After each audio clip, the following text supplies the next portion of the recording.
नमस्कार। D pharma first year के human anatomy and physiology के इस सेशन में आज हम एक बहुत ही इम्पॉर्टेंट चैप्टर कार्डियोवैस्कुलर सिस्टम शुरू करने जा रहे हैं। ये एक कंप्लीट चैप्टर क्लास है जिसमें हम दिल की बनावट से लेकर ब्लड प्रेशर तक हर एक कॉन्सेप्ट को आराम से और डिटेल में समझेंगे। तो चलिए सबसे पहले देखते हैं कि आज हम क्या-क्या कवर करने वाले हैं। हम इस चैप्टर को 4 हिस्सों में पढ़ेंगे। पहले हम कार्डियोवैस्कुलर सिस्टम का एक इंट्रोडक्शन लेंगे। फिर हम हार्ट की एनाटॉमी यानी उसकी बनावट को गहराई से देखेंगे। उसके बाद हम ब्लड वेसल्स और सर्कुलेशन को समझेंगे और आखिर में कार्डियक फंक्शन एंड वाइटल्स पर बात करेंगे।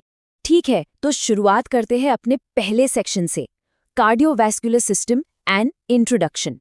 यहाँ हम इस सिस्टम के बेसिक्स को समझेंगे और ये भी जानेंगे कि हमारे शरीर में इसका नेटवर्क कितना बड़ा है। तो सबसे पहले कार्डियोवैस्कुलर सिस्टम होता क्या है?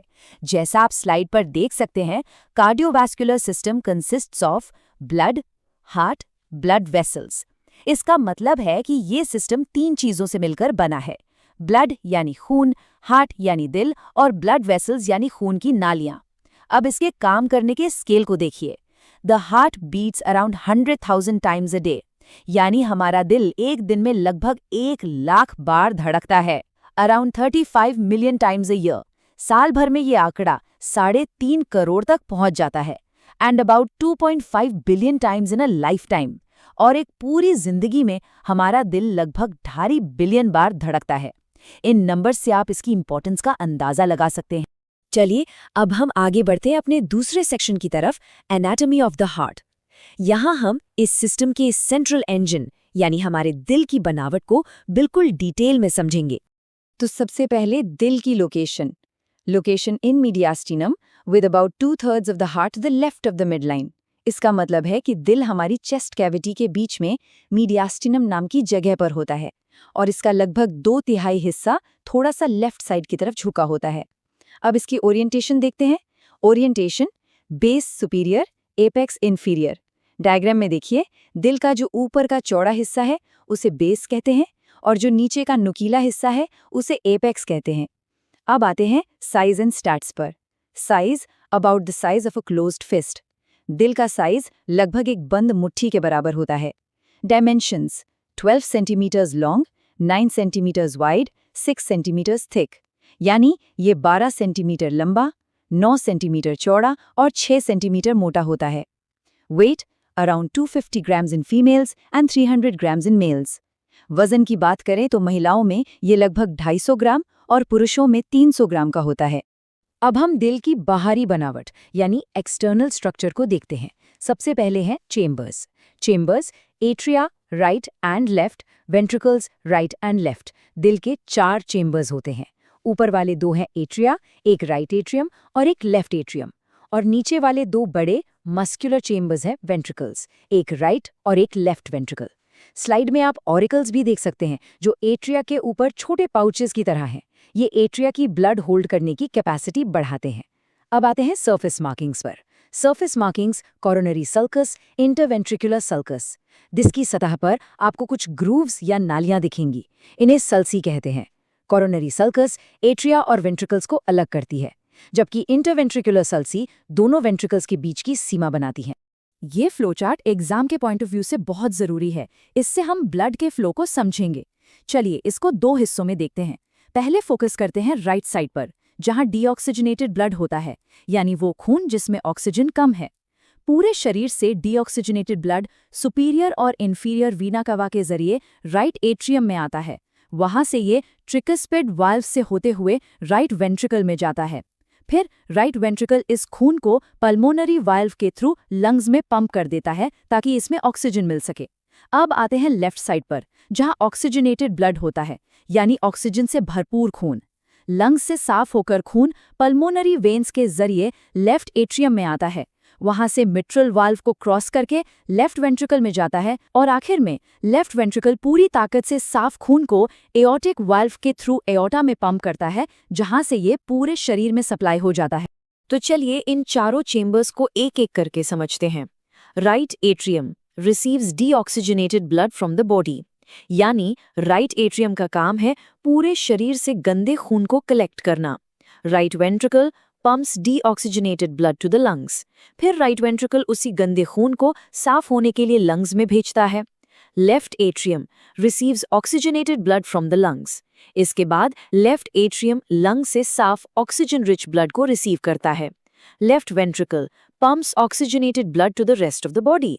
और आखिर में लेफ्ट वेंट्रिकल इस साफ खून को पूरे शरीर में पंप करता है। अब नीचे दिया गया नोट बहुत इंपॉर्टेंट है। Note, the myocardium of the left ventricle is the thickest. इसका मतलब है कि लेफ्ट वेंट्रिकल की जो मसल वॉल है, जिसे मायोकार्डियम कहते हैं, वो सबसे मोटी होती है। ऐसा इसलिए है क्योंकि इसे सबसे ज्यादा ताकत लगाकर खून को पूरे शरीर तक पहुंचाना होता है। अब बात करते हैं दिल के वाल्व्स की। Heart valves ensure one way blood flow and prevent back flow. Simple शब्दों में वाल्व्स का काम ट्रैफिक पुलिस जैसा है। ये सुनिश्चित करते हैं कि खून सिर्फ एक ही दिशा में आगे बढ़े और पीछे ना लौटे। दिल में 4 मुख्य वाल्व्स हैं। पहला, tricuspid valve between the right atrium and right ventricle. दूसरा, pulmonary valve between the right ventricle and pulmonary artery. तीसरा, mitral valve between the left atrium and left ventricle. और चौथा, aortic valve between the left ventricle and aorta. इन चारों को order में याद रखने के लिए एक आसान सा निमोनिक है। Mnemonic, try pulling my iota. इससे आपको ट्राइकस्पिड, पल्मोनरी, मिट्रल और आयोटिक का सीक्वेंस आसानी से याद रहेगा। जैसे एक इमारत की दीवारों में लेयर्स होती हैं, वैसे ही हमारे दिल की दीवार में भी 3 लेयर्स हैं।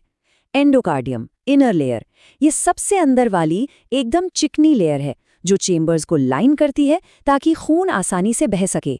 मायोकार्डियम, मिडिल लेयर, ये बीच की मोटी और मस्कुलर लेयर है। असल में दिल का पंप करने का काम यही लेयर करती है। एपिकार्डियम, आउटर लेयर, ये सबसे बाहरी प्रोटेक्टिव लेयर है। ये दिल को सुरक्षा देती है और एक फ्लूइड भी बनाती है ताकि दिल बिना रगड़ के धड़क सके। दिल की बनावट तो हमने समझ ली। अब आगे बढ़ते हैं अपने तीसरे सेक्शन की तरफ, ब्लड वेसल्स एंड सर्कुलेशन। यहाँ हम उन रास्तों यानी ब्लड वेसल्स को देखेंगे जिनके जरिए खून पूरे शरीर का सफर तय करता है। तो ये ब्लड वेसल्स क्या हैं? ब्लड वेसल्स और network of tubes for transporting blood. Simple शब्दों में ये पाइपलाइंस का एक जाल है जिससे खून ट्रांसपोर्ट होता है। और ये जाल कितना बड़ा है? The network is over 60,000 miles long. हमारे शरीर के अंदर 60,000 माइल से भी ज्यादा लंबी खून की नालियां हैं। अब इस नेटवर्क में 3 तरह के रास्ते हैं। पहली है arteries, carry blood away from the heart. Arteries वो नालियां हैं जो खून को दिल से दूर ले जाती हैं। कीवर्ड है अवे। दूसरी है veins, carry blood back toward the heart. Veins वो नालियां हैं जो खून को वापस दिल की तरफ लाती हैं। कीवर्ड है बैक। और तीसरी है capillaries, connect arteries and veins, site of exchange. Capillaries बहुत ही बारीक नालियां हैं जो आर्टरीज और वेन्स को जोड़ती हैं और इन्हीं में ऑक्सीजन और न्यूट्रिएंट्स का असली एक्सचेंज होता है। ये डायग्राम हमारे शरीर के 2 सबसे इंपॉर्टेंट सर्कुलेशन सर्किट्स को दिखाता है। Pulmonary circulation, right side of the heart pumps blood to the lungs for gas exchange. पहले नीले रंग वाला यानी पल्मोनरी सर्कुलेशन देखिए। इसका काम है गंदे खून को राइट हार्ट से लंग्स तक ले जाना, वहां गैस एक्सचेंज करवाना यानी ऑक्सीजन लेना और कार्बन डाइऑक्साइड छोड़ना, और फिर साफ खून को लेफ्ट हार्ट तक वापस लाना। Systemic circulation, left side of the heart pumps blood to the rest of the body. अब लाल रंग वाला सिस्टमिक सर्कुलेशन देखिए। इसका काम है उस साफ खून को लेफ्ट हार्ट से पूरी बॉडी में सप्लाई करना और फिर पूरी बॉडी से गंदे खून को जमा करके राइट हार्ट में वापस लाना। अब एक सवाल उठता है, दिल तो खुद ही खून का पंप है, तो उसे अलग से ब्लड सप्लाई की क्या जरूरत है? Why? The heart's own muscle tissue, myocardium, needs a dedicated supply of oxygenated blood. इसका जवाब सिंपल है। दिल अपने चेम्बर्स के अंदर बहते हुए खून को अपनी मसल के लिए इस्तेमाल नहीं कर सकता। उसकी मसल को काम करने के लिए एक अलग डेडिकेटेड ब्लड सप्लाई चाहिए। Anatomy. Coronary arteries branch off the aorta to supply the heart and coronary veins drain the deoxygenated blood. और ये सप्लाई आती है कोरोनरी आर्टरीज से जो सीधे एओर्टा से निकलती हैं। ये आर्टरीज दिल की मसल को साफ खून देती हैं और कोरोनरी वेन्स वहां से गंदे खून को वापस ले जाती हैं। ठीक है, अब हम अपने आखिरी सेक्शन पर आ गए हैं, कार्डियक फंक्शन एंड वाइटल्स। हमने एनाटॉमी समझ ली है, अब हम ये देखेंगे कि दिल काम कैसे करता है और हम इसकी एक्टिविटी को वाइटल्स के रूप में नापते कैसे हैं। चलिए समझते हैं कार्डियक साइकिल को। Cardiac cycle all events associated with one heart beat, यानी एक हार्ट बीट के दौरान जो कुछ भी होता है उसे हम कार्डियक साइकिल कहते हैं। One cycle last 0.8 seconds at 75 BPM और ये पूरा साइकिल सिर्फ 0.8 सेकेंड में पूरा हो जाता है। इसके दो मेन फेज हैं, सिस्टोल कंट्रैक्शन फेज यानी दिल की मांसपेशियों का सिकुड़ना, और डायस्टोल रिलैक्सेशन फेज यानी उनका आराम करना। अब डायग्राम में देखिए, 0.1 सेकेंड के लिए एट्रियल सिस्टोल होता है, उसके बाद 0.3 सेकेंड के लिए वेंट्रिकुलर सिस्टोल और बाकी के 0.4 सेकेंड दिल पूरी तरह आराम यानी कंप्लीट डायस्टोल में रहता है। हम स्टेथोस्कोप से जो दिल के लब डप आवाज सुनते हैं वो आती कहाँ से? Cause blood turbulence caused by the closing of heart valves. ये आवाज दिल के वाल्व्स के बंद होने से पैदा हुई खून की गड़बड़ाहट से आती है।